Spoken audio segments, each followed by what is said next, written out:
ഹബീബായ നബി മുഹമ്മദ് മുസ്തഫ സല്ലല്ലാഹു അലൈഹി വസല്ലമ തങ്ങള് വീടിന്റെ അകത്തേക്ക് കടന്നു വന്നു. ആയിഷ ബീബി പടച്ചവനെ പൊട്ടിക്കരയുകയാ. തലവേദനയാണെന്ന് പറഞ്ഞ് ആയിഷ ബീബി കരയുമ്പോ റസൂലുള്ളാഹി തങ്ങൾ പറഞ്ഞു, കരയണ്ട ആയിഷ, ഞാൻ ജീവിച്ചിരിക്കുമ്പോഴാണ് നീ മരിച്ചു പോകുന്നതെങ്കിലോ നിന്റെ മയ്യത്ത് ഞാൻ കുളിപ്പിക്കും, നിന്റെ കഫം ഞാൻ പൊതിയും, നിനക്ക് വേണ്ടി എന്റെ കൈകൊണ്ട് ഖബർ കുഴിക്കും, എന്നിട്ട് എന്റെ കൈകൊണ്ട് നിന്നെ ഞാൻ ഖബറിൽ ഇറക്കി വെക്കും. റസൂലുള്ളാഹി പറയുകയാ. നമ്മൾ കഴിഞ്ഞ ക്ലാസ് നിർത്തിയത് അവിടെയാ. അല്ലാഹു ഈമാൻ തരുമാറാകട്ടെ. നമ്മൾ കഴിഞ്ഞ ക്ലാസ് അവിടെ അല്ലേ നിർത്തിയേ? റസൂലുള്ളാഹി തങ്ങൾ ആയിഷ ബീവിയോട് പറഞ്ഞു, പ്രവാചകന് തലവേദനയാണ്, വീട്ടിലേക്ക് കടന്നു വന്നു. ആ സമയത്താണ് ആയിഷ ബീവി റളിയല്ലാഹു തആല അൻഹ തലവേദന എടുത്ത് വീടിന്റെ അകത്ത് കിടക്കുന്നത്. പ്രവാചകൻ അവിടെ നിന്ന് പറഞ്ഞു, ആയിഷ, ഈ തലവേദന വന്ന് നീ മരണപ്പെട്ട നിന്റെ മയ്യത്ത് ഞാൻ കുളിപ്പിക്കും, നിന്നെ ഞാൻ കഫം പൊതിയും, നിനക്ക് വേണ്ടി നിന്നെ ഞാൻ മയ്യത്ത് നമസ്കരിക്കും, എന്റെ കൈ കൊണ്ട് ഖബർ കുഴിച്ച് നിന്നെ ഖബറിന്റെ അകത്ത് ഞാൻ ഖബറടക്കും. ആയിഷ ബീവി റളിയല്ലാഹു തആല അൻഹ ഇത് കേട്ടപ്പോൾ അങ്ങോട്ട് സഹിച്ചില്ല. അവിടെ നിന്ന് ചോദിച്ചു, നബി ഇപ്പൊ അങ്ങനെ വേണ്ട, ഇപ്പൊ അങ്ങനെ വേണ്ട. തന്റെ പ്രിയപ്പെട്ട ഭാര്യ ഇങ്ങനെ പറയുമ്പോൾ റസൂലുള്ളാഹി തങ്ങൾ തന്റെ ഭാര്യയുടെ മനസ്സറിയണമല്ലോ, തന്റെ ഭാര്യയുടെ മനസ്സറിയണമല്ലോ. അള്ളാഹുവിന്റെ റസൂല് പറഞ്ഞു, ആയിഷ, എനിക്കും വല്ലാതെ തലവേദനിക്കുന്നു ആയിഷ, എനിക്കും വല്ലാതെ തലവേദനിക്കുന്നു ആയിഷ. ഈ തലവേദന കാരണം ഞാനെങ്ങാനും മരിച്ചുപോയാൽ, അള്ളാന്റെ റസൂൽ അവിടെ നിന്ന് ചോദിക്കുകയാണ്, ഈ തലവേദന കാരണം ഞാനങ്ങ് മരിച്ചുപോയാ നീ എന്ത് ചെയ്യും ആയിഷ? ആയിഷയുടെ പ്രതികരണം അറിയാൻ, ആയിഷ ബീവിയുടെ മറുപടി കേൾക്കാൻ അതുവരെ പ്രവാചകൻ പറയുന്നത് കേട്ട് ചിരിച്ചുകൊണ്ടിരുന്ന ആയിഷ റസൂലുള്ളാഹി പറഞ്ഞു, ആയിഷ, ഞാനെങ്ങാനും മരിച്ചുപോയാ നീ എന്ത് ചെയ്യും? റസൂലുള്ളാഹിയുടെ വാപത്തി പിടിക്കുകയാണ്. മുത്തുനബിയുടെ വാപത്തി പിടിച്ചിട്ട് പറയുന്നു, നബിയേ, തമാശയ്ക്ക് പോലും അങ്ങനെ പറയല്ലേ നബിയേ, തമാശയ്ക്ക് പോലും അങ്ങനെ പറയല്ലേ നബിയേ, അത് താങ്ങാൻ കഴിയാത്തതാണ്. ആയിഷ ബീവിക്കത് താങ്ങാൻ കഴിയാത്ത കാര്യമാണ്. എന്റെ പ്രിയമുള്ളവരെ, പ്രവാചകന് സൂചനകൾ കൊടുത്തു തുടങ്ങി. അള്ളാഹുവിന്റെ റസൂലിന് പനി പിടിച്ചു. രോഗങ്ങൾ അള്ളാഹുവേ ഓരോ ദിവസം കഴിയുമ്പോഴും രോഗം കൂടുകയാണ്. അള്ളാഹുവിന്റെ പ്രവാചകൻ ജന്നത്തുൽ മുഅല്ലയിലേക്ക് കടന്നുപോയി. കുടുംബക്കാരോട് മുഴുവനും പോയി യാത്ര പറഞ്ഞു. എല്ലാവരോട് സലാം പറഞ്ഞു. അള്ളാഹുവിന്റെ പ്രവാചകന് തിരിച്ചു വന്നു. ജന്നത്തുൽ ബഖീയിലേക്ക് കടന്നുപോയി. എല്ലാവരോടും യാത്ര പറഞ്ഞു. തന്റെ ഭാര്യമാരോട്, തന്റെ മക്കളോട്, മരണപ്പെട്ടവരുടെ ഖബറിന്റെ ചാരത്ത് ചെന്നിരുന്ന് ദുആ ചെയ്തു. ഓരോ ദിവസം കഴിയുമ്പോഴും പ്രവാചകന് രോഗം ഇങ്ങനെ കൂടുകയാണ്. പടച്ച റബ്ബേ, അല്ലാഹുവിന്റെ പ്രവാചകന് രോഗം ഇങ്ങനെ കൂടാൻ തുടങ്ങി. പല സൂചനകളും, മരണത്തിന്റെ സൂചനകൾ അല്ലാഹുവിന്റെ റസൂല് കൊടുക്കാൻ തുടങ്ങി. അവസാനം എന്റെ പ്രിയപ്പെട്ട സഹോദരങ്ങള്, അല്ലാഹുവിന്റെ പ്രവാചകന് രോഗം കൂടിയിട്ട് എഴുന്നേക്കാൻ കഴിയാത്ത അവസ്ഥയായി. അല്ലാഹുവേ, അതാ ബാങ്ക് വിളിച്ചു കഴിയുമ്പോ ഒരു ദിവസം രോഗം പിടിച്ച് കിടക്കുന്ന പ്രവാചകന്റെ വീടിന്റെ മുന്നില് ഇഖാമത്തിന്റെ സമയമെത്തുമ്പോ ബിലാൽ തങ്ങൾ വിളിക്കുന്നു, യാ റസൂലല്ലാഹ്, അല്ലാഹുവിന്റെ നബിയേ, ഇഖാമത്ത് കൊടുക്കാൻ സമയമായി, നമസ്കാരത്തിന് സമയമായി. അല്ലാഹുവിന്റെ പ്രവാചകൻ അവിടെ നിന്ന് പറഞ്ഞു, ബിലാലേ, എനിക്ക് സുഖമില്ല ബിലാലേ, അബൂബക്കർ സിദ്ദീഖിനോട് ഇമാമത്ത് നിൽക്കാൻ പറ. അല്ലാഹുവിന്റെ റസൂൽ രോഗം പിടിച്ച് കിടക്കുകയാണ്. അവിടെ നിന്ന് എഴുന്നേക്കാൻ കഴിയാത്ത അവസ്ഥയിൽ കിടക്കുകയാണ്. പനി വല്ലാതെ കൂടി. റസൂലുള്ളാഹിന് വല്ലാത്ത ശരീരവേദനയായി. എഴുന്നേക്കാൻ കഴിയാതെ കിടക്കുമ്പോ ബിലാൽ തങ്ങൾ വീടിന്റെ മുന്നിൽ വന്ന് വിളിക്കുന്നു, നബിയേ, നമസ്കാരത്തിന് സമയമായി. അല്ലാഹുവിന്റെ റസൂൽ അവിടെ നിന്ന് പറഞ്ഞു, ബിലാലേ, അബൂബക്കറിനോട് നിസ്കരിക്കാൻ പറ, സിദ്ദീഖിനോട് ഇമാമത്ത് നിൽക്കാൻ പറ. പടച്ചവനെ, പ്രവാചകൻ ഇത് പറഞ്ഞു പറഞ്ഞു കഴിയുമ്പോ മസ്ജിദ് നബവിക്കകത്തൊരു കരച്ചിൽ കേൾക്കുകയാ. അല്ലാഹുവേ, ബിലാൽ തങ്ങളെ നിലവിളിക്കുകയാണ്. സ്വഹാബത്ത് ചോദിക്കുന്നു, എന്തേ ബിലാലേ? റസൂലുള്ളാഹിക്ക് എഴുന്നേൽക്കാൻ കഴിയുന്നില്ല. അബൂബക്കർ തങ്ങളോട് ഇമാമത്ത് നിൽക്കാൻ പറഞ്ഞിരിക്കുകയാണ്. ഇത് പറഞ്ഞു കഴിയുമ്പോ മസ്ജിദ് നബവിക്കകത്ത് സഹാബത്തിന്റെ കൂട്ടക്കരച്ചലാ. അല്ലാഹുവിന്റെ റസൂല് ചോദിക്കുന്നു, ആയിഷ എന്തേ ശബ്ദം കേൾക്കുന്നത്? അങ്ങ് നമസ്കരിക്കാൻ പോകാത്തത് കാരണം സ്വഹാബത്ത് കിടന്ന് കരയുകയാണ് നബിയേ. അല്ലാഹുവിന്റെ പ്രവാചകം ദുആ ചെയ്യുകയാണ്, റബ്ബേ എനിക്ക് പോകാനുള്ള ആഫിയത്ത് തരണേ അല്ലാ. അവിടുന്ന് ദുആ ചെയ്തു. ചെറുതായിട്ട് പനിയൊന്ന് കുറഞ്ഞു, അവിടുത്തെ രോഗമൊന്ന് കുറഞ്ഞു. റസൂലുള്ളാഹി തങ്ങള് അലി റളിയല്ലാഹു തആല രണ്ട് സ്വഹാബികളുടെ കഴുത്തിൽ ഇങ്ങനെ കൈവെക്കുകയാണ്. എന്നിട്ട് നടക്കാൻ കഴിയാതെ കാലിങ്ങനെ തറയിലൂടെ വലിച്ചാട് ഇഴഞ്ഞിഴഞ്ഞാണ് കൊണ്ടുപോയത്. റസൂലുള്ളാഹി തങ്ങള് മസ്ജിദ് നബവിയുടെ മിഹ്റാബിന്റെ പടിയിലിരുന്നു. പ്രവാചകന് മുകളിലേക്ക് കയറാൻ കഴിഞ്ഞില്ല.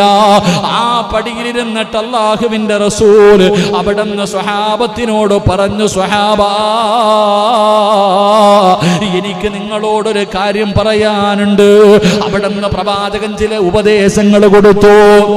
അല്ലാഹുവിന്റെ റസൂൽ സല്ലല്ലാഹു അലൈഹി വസല്ലം തങ്ങൾ മിഹ്റാബിൽ കയറി ഇരുന്നിട്ട് ചില ഉപദേശങ്ങളൊക്കെ കൊടുത്തിട്ട് തന്റെ സ്വഹാബത്തിനോട് പറഞ്ഞു, സ്വഹാബ, ഞാൻ നിങ്ങളുടെ ആരുടെയെങ്കിലും മനസ്സ് വേദനിപ്പിച്ചിട്ടുണ്ടെങ്കിൽ, ഞാൻ നിങ്ങളെ ആരെയെങ്കിലും ഉപദ്രവിച്ചിട്ടുണ്ടെങ്കിൽ നിങ്ങൾ അള്ളാഹുവിന്റെ മുന്നിലേക്ക് മാറ്റിവെക്കരുത്, എനിക്ക് പൊരുത്തപ്പെട്ട് തരണേ എന്ന് നബി മുഹമ്മദ് മുസ്തഫ സല്ലല്ലാഹു അലൈഹി വസല്ലമ തങ്ങൾ സഹാബത്തിനോട് ചോദിച്ചു, സഹാബ, ഞാൻ നിങ്ങൾ ആരെയെങ്കിലും വേദനിപ്പിച്ചിട്ടുണ്ടെങ്കിൽ, നിങ്ങൾ ആരെയെങ്കിലും ഞാൻ ഉപദ്രവിച്ചിട്ടുണ്ടെങ്കിൽ നിങ്ങൾ എനിക്ക് പൊരുത്തപ്പെട്ട് തരണം, അള്ളാഹുവിന്റെ മുന്നിലേക്ക് മാറ്റിവെക്കരുത്. പ്രവാചകൻ പൊരുത്തം ചോദിക്കുകയാണ്. ആർക്കെങ്കിലും ഞാൻ എന്തെങ്കിലും സാമ്പത്തികമായി വല്ലതും തരാനുണ്ടെങ്കിൽ എൻ്റെ അടുക്കൽ നിന്ന് നിങ്ങൾ ചോദിച്ചു വാങ്ങണം. ഞാൻ നിങ്ങൾ ആരെങ്കിലും ഉപദ്രവിച്ചിട്ടുണ്ടെങ്കിൽ ഉപദ്രവിക്കണമെങ്കിൽ തിരിച്ചുപദ്രവിക്കാം. ഞാൻ നിങ്ങൾ ആരെങ്കിലും തല്ലുകയോ പിടിക്കുകയോ ചെയ്തിട്ടുണ്ടെങ്കിൽ തല്ലണമെങ്കിൽ തല്ലി തീർക്കാം. ഇല്ലെങ്കിൽ എനിക്ക് നിങ്ങൾ പൊരുത്തപ്പെട്ട് തരണം. അള്ളാഹുവിന്റെ പ്രവാചകന് സ്വഹാബത്തിനോട് പൊരുത്തം ചോദിച്ചു. എൻ്റെ പ്രിയപ്പെട്ടവരെ, അവസാനം അതത്ര സഹിക്കാൻ കഴിഞ്ഞില്ല സഹാബത്തിന്. ഒരുപാട് ചരിത്രങ്ങൾ ആ സമയത്തുണ്ട്. പക്ഷെ നമ്മൾ ആ സമയം, എൻ്റെ പ്രിയപ്പെട്ടവരെ, പ്രവാചകൻ അവിടുന്ന് പൊരുത്തം ചോദിച്ചു. സഹാബത്ത് എല്ലാവരും വല്ലാത്ത വേദനയിലായി. നബിയെ, ഞങ്ങൾ അങ്ങയോട് തിരിച്ചു ചെയ്യാനോ നബിയെ? എൻ്റെ പ്രിയപ്പെട്ടവർ, അവസാനം പ്രവാചകൻ സല്ലല്ലാഹു അലൈഹി വസല്ലമ തങ്ങൾ അവിടുന്ന് റൂമിൻ്റെ അകത്തേക്ക് കടന്നുപോയി. ദിവസങ്ങൾ കഴിയും തോറും ഏകദേശം 17 വഖത്തുകളോളം പ്രവാചകൻ നമസ്കരിക്കാൻ കഴിയാതെയായി. വല്ലാതെ രോഗം വർദ്ധിക്കാൻ തുടങ്ങി. എൻ്റെ പ്രിയപ്പെട്ടവരെ, ഓരോ ദിവസം കഴിയുമ്പോഴും പ്രവാചകന്റെ രോഗം ഇങ്ങനെ കൂടുകയാ. അവസാനം ആയിഷ ബീവി റളിയല്ലാഹു തആല അൻഹയുടെ വീട്ടിലാണ് പ്രവാചകൻ കിടക്കുന്നത്. മക്കളെ വിളിച്ച് ഉപദേശം കൊടുത്തു. തന്റെ ഭാര്യമാരെ വിളിച്ച് ഉപദേശം കൊടുത്തു. എന്നിട്ട് ഭാര്യമാരോട് മുഴുവനും പറഞ്ഞു, എനിക്ക് ആയിഷ ബീവിയുടെ വീട്ടിൽ നിൽക്കണമെന്നാണ് ആഗ്രഹം.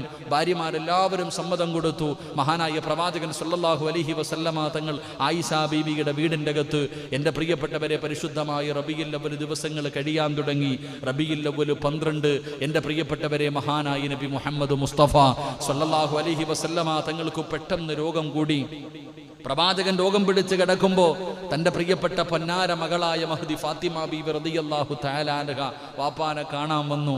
തൻ്റെ പ്രിയപ്പെട്ട പിതാവിനെ കാണാൻ വന്നപ്പോൾ ഫാത്തിമ ബീവി റളിയല്ലാഹു തആല അൻഹ അടുത്ത് വാപ്പാനെ കണ്ടതും സഹിച്ചില്ല. വാപ്പയുടെ കിടപ്പ് കണ്ടപ്പോൾ സഹിച്ചില്ല.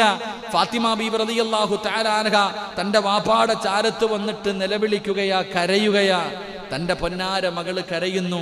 വാപ്പ അങ്ങനെ അടുത്തേക്ക് വിളിച്ചിട്ട് ഫാത്തിമ ബീവി റളിയല്ലാഹു തആല അൻഹയോട് പറഞ്ഞു കൊടുത്തു, ഫാത്തിമ, വാപ്പയുടെ വാപ്പാടെ മരണമെടുത്തു. ചില അടയാളങ്ങൾ ഞാൻ കണ്ടു തുടങ്ങി. പ്രവാചകൻ സല്ലല്ലാഹു അലൈഹി വസല്ലമ തങ്ങൾ ഇത് പറഞ്ഞു കൊടുക്കുമ്പോൾ ഫാത്തിമ ബീബി പൊട്ടിക്കരയാൻ തുടങ്ങി. അവിടെന്ന് പറഞ്ഞു, നിന്റെ വാപ്പയുടെ മരണമെടുത്തു എന്ന് പ്രവാചകൻ പറഞ്ഞപ്പോ, അടയാളങ്ങൾ പറഞ്ഞു കൊടുത്തപ്പോ ഫാത്തിമ ബീബി റളിയല്ലാഹു തആല അൻഹ കരയാൻ തുടങ്ങി. റസൂലുള്ളാഹി സ്വല്ലല്ലാഹു അലൈഹി വസല്ലമ തങ്ങൾ ഫാത്തിമയോട് പറഞ്ഞു, നീ കരയണ്ട. രണ്ടാമതൊരു രഹസ്യം പറഞ്ഞു, മോളെ, എൻ്റെ വാപ്പാടെ തൊട്ടുപുറകിൽ നീയുമുണ്ട്.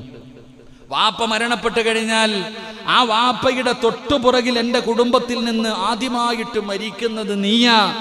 അല്ലാഹുവിന്റെ പ്രവാചകൻ തന്റെ പ്രിയപ്പെട്ട പൊന്നുമകളോട് ഇത് പറഞ്ഞു കൊടുക്കുമ്പോൾ ഫാത്തിമ ബീബി റളിയല്ലാഹു തആല അൻഹ ചിരിക്കുകയാണ്.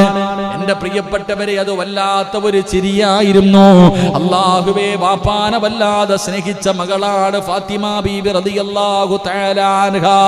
എന്റെ പ്രിയപ്പെട്ട സഹോദരങ്ങളെ, ഓരോ ദിവസം കഴിയുമ്പോഴും പ്രവാചകന്റെ രോഗം കൂടുകയാണ്. പ്രവാചകൻ ഒട്ടും സഹിക്കാൻ കഴിയുന്നില്ല, എഴുന്നേക്കാൻ കഴിയുന്നില്ല.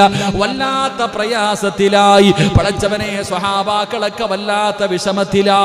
അവരൊരിക്കലും മനസ്സിലൊരു സ്വപ്നത്തിൽ പോലും പ്രവാചകന്റെ മരണത്തെക്കുറിച്ച് ചിന്തിച്ചിട്ടില്ല. കാരണം പ്രവാചകന് നല്ല ആരോഗ്യമുണ്ട്. 63 വയസ്സേ ആയിട്ടുള്ളൂ. പടച്ചവനെ, പ്രവാചകന് സാധാരണ പനിയല്ലേ. സഹാബത്ത് മരണത്തെക്കുറിച്ച് ചിന്തിച്ചിട്ടേ ഇല്ല. അവസാനം റബീഉൽ അവ്വൽ 12 തിങ്കളാഴ്ച സുബഹി നമസ്കാരത്തിന്റെ സമയമാണ്. പള്ളിക്കകത്ത് നമസ്കാരം നടക്കുമ്പോ റസൂലുള്ളാഹി തങ്ങൾ വീടിന്റെ അകത്ത് ഇങ്ങനെ കിടക്കുകയാണ്. ആയിഷ ബീവിയോട് പറഞ്ഞു, ആയിഷ, ആ കാണുന്ന കർട്ടൻ ഒന്ന് മാറ്റി ആയിഷ.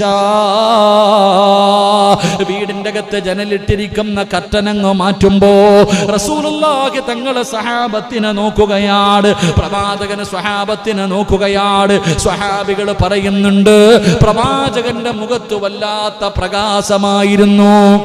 അന്ന് വല്ലാത്ത പ്രകാശം. അത് കണ്ടപ്പോ സഹാബത്തിന് സന്തോഷമായി. റസൂലുള്ളാഹിക്ക് ഒരു കുഴപ്പവുമില്ല. കാരണം പ്രവാചകന്റെ മുഖത്തെ പ്രകാശം കണ്ടപ്പോ അവർക്ക് വല്ലാത്ത സന്തോഷമായി. 17 വഖത്ത് നിസ്കരിക്കാൻ മുത്തുനബി ഇമാമത്ത് നിൽക്കാൻ വന്നിട്ടില്ലല്ലോ. അവസാനം പ്രവാചകന്റെ മുഖം കണ്ടപ്പോ അവർക്ക് വല്ലാത്ത സന്തോഷമായി. പ്രവാചകന്റെ പനിയൊക്കെ മാറി. പ്രവാചകൻ നമസ്കരിക്കാൻ ഇനി വരുമല്ലോ. സഹാബാക്കളൊക്കെ വല്ലാത്ത സന്തോഷത്തിലാണ്. പ്രവാചകൻ ഓരോ സഹാബികളെയും ഇങ്ങനെ നോക്കി. എന്നിട്ട് അവിടെ നിന്ന് പുഞ്ചിരിക്കുകയാണ്. പടച്ചവനെ എന്ന് ആയിഷ ബീവിയോട് പറഞ്ഞു, കർട്ടനങ്ങ് തിരിച്ചു പിടിച്ചിടാൻ. അവിടെ നിന്ന് കർട്ടനങ്ങ് തിരിച്ചിട്ടു.